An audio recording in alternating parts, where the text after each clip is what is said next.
I'm making this video today that I didn't initially want to make. But there comes a time when we're all at a crossroad and have to make a decision. And sometimes that decision can affect you morally, it can affect you spiritually, and it can affect you financially. But it's a decision that we can't shy away from. Now, recently, Just Pearly Things has been caught up in some controversy. Why? She has interviewed avid racist and known racist Nick Fuentes. He is also an anti-Semite. What did Pearl do when she interviewed him?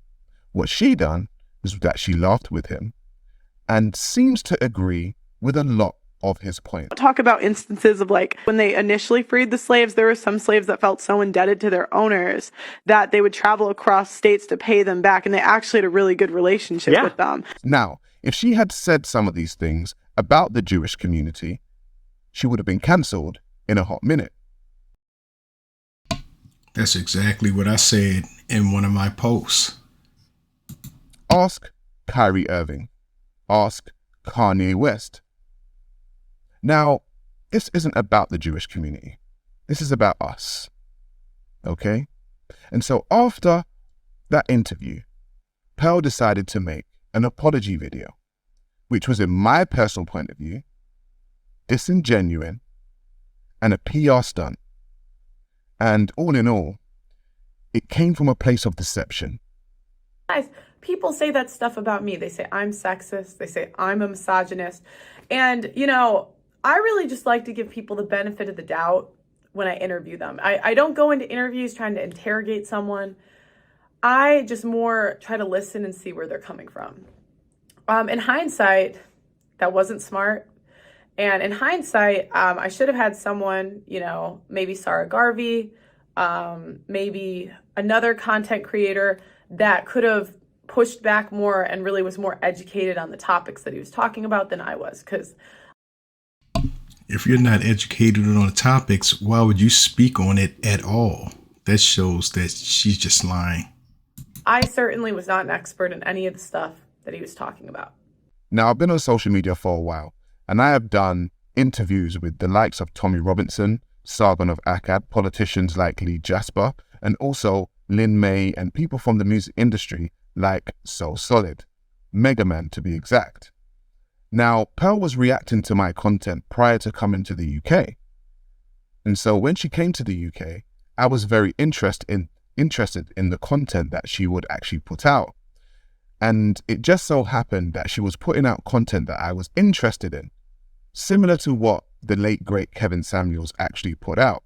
And I understand it because I myself had been embroiled in court cases and things of that nature when it comes to the mother of my son, and understand that the gynocentric order in which we live in is something that needs to be spoken about. So when she came to London, she said that she wanted to make a podcast, and I said, no problem. Okay, let's talk about it. And I decided to feature on her show. Now, when I featured on her show, because of my following in the UK, people would tune in. So essentially, I helped Pearl grow her channel. Okay, I was on there week to week, and I was working with her based on a fee. So the tragic death of Kevin Samuels happened, and there was a vacuum within the manosphere space. Who was it going to be filled by? It was actually filled by Just Pearly Things along with other content creators. Now, I believe that the reason why this space was filled is because Kevin Samuels had a large following of black men. And these black men were essentially fed up with the way feminism had taken over their community, specifically their women. So when he died, there was a vacuum and a lot of black men looking for content like this. And it was filled by Pearl. And I believe that Pearl rose to fame because she herself was the opposite of what those men had been seeing. She was a white woman. She wasn't the types of women that they had been seeing. And essentially, she was regurgitating Kevin Samuels' content.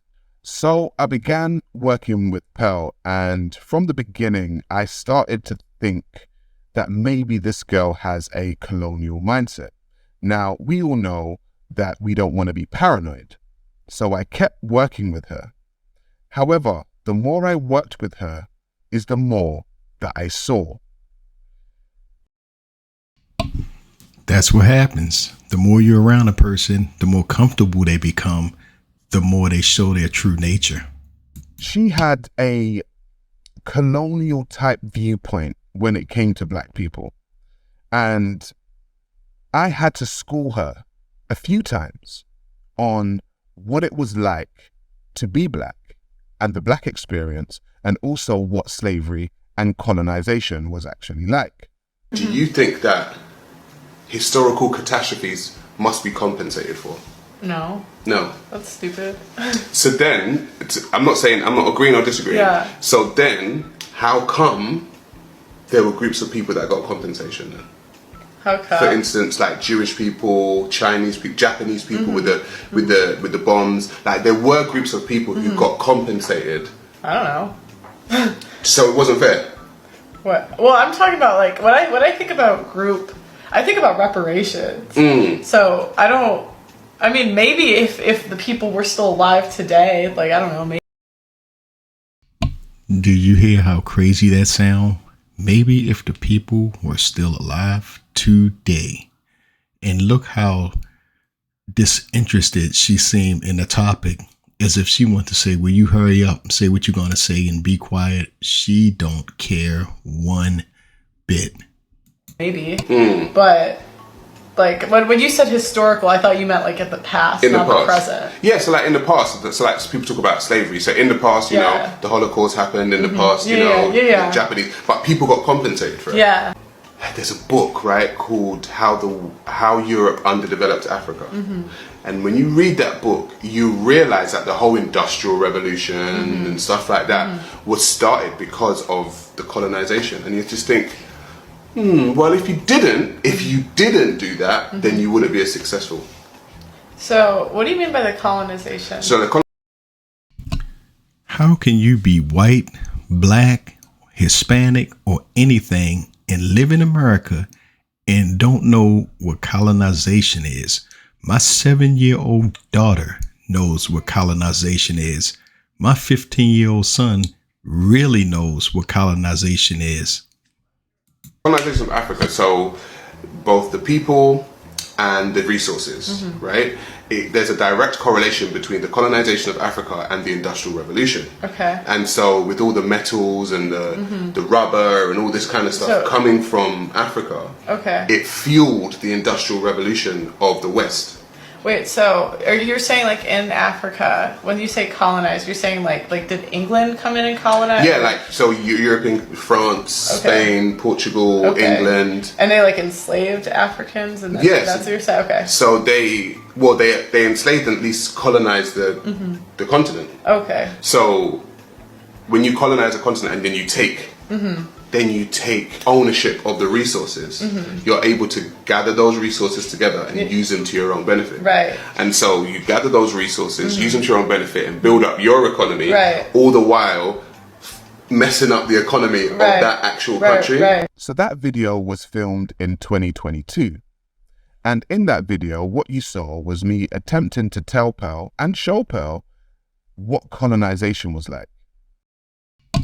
She already understood what colonization was right. She was just playing dumb. She know that the European world benefit from the resources from Africa. They didn't have them before they came to Africa. So how else could they build with them?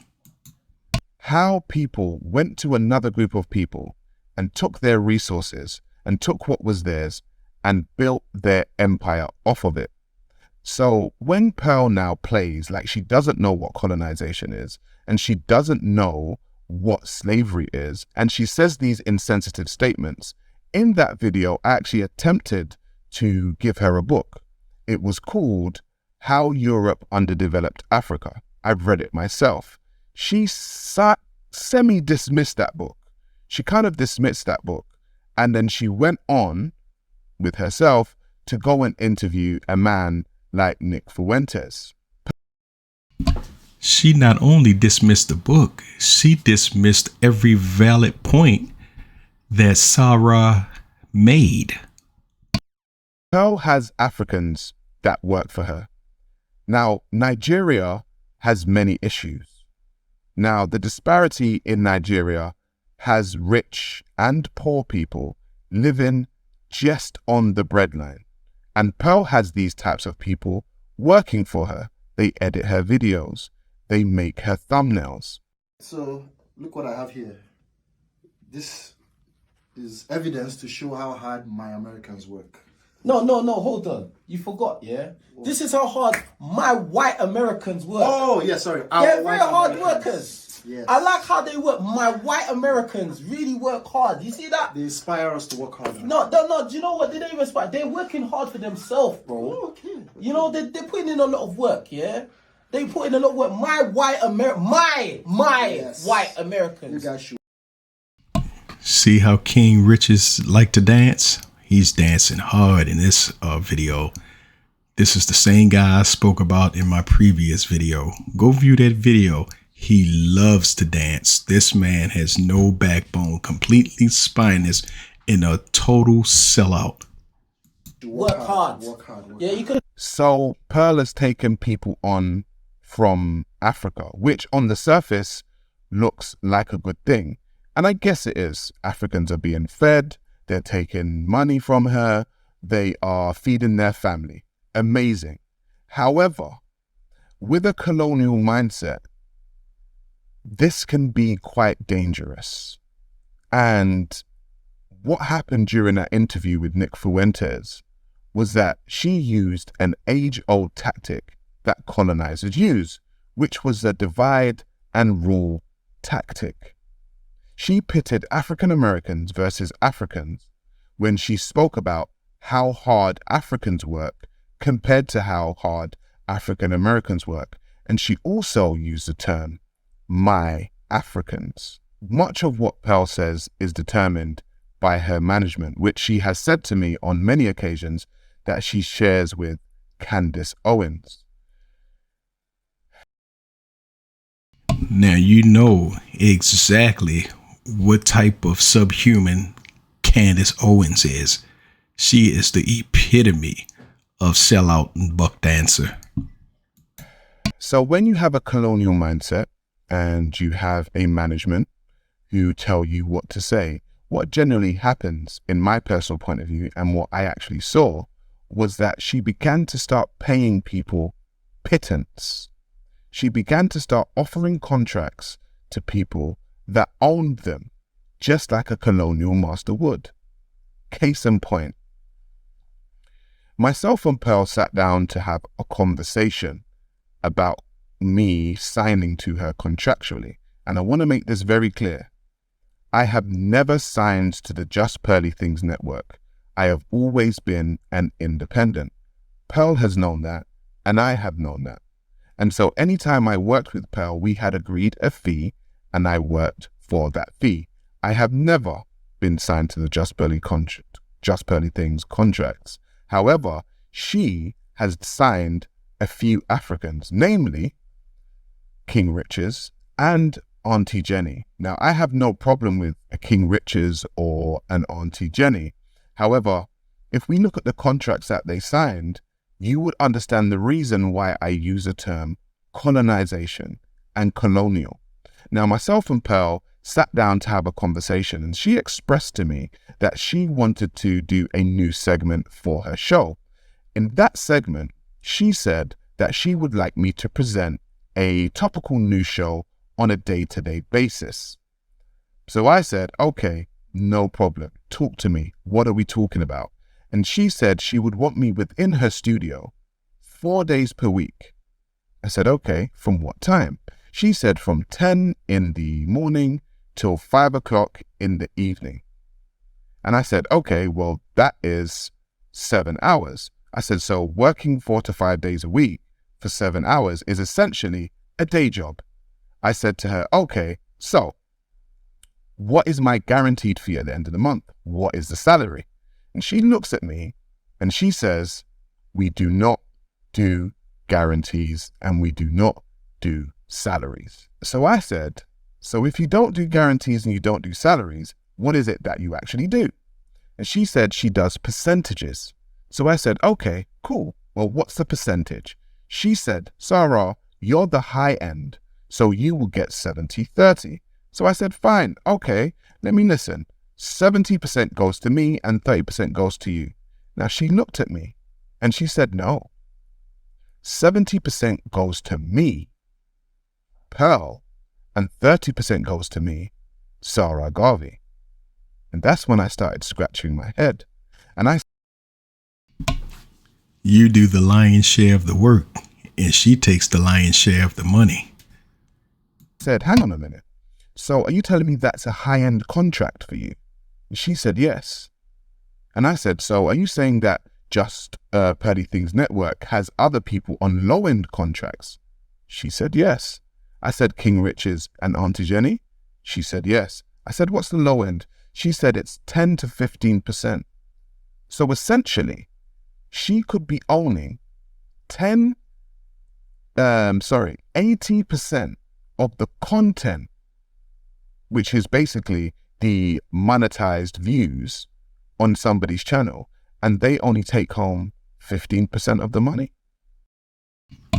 King Riches should change his name to King Rags. She said, yes. I said, Pearl, how long are these contracts for? She said, 3 years. So I said, let me get this straight.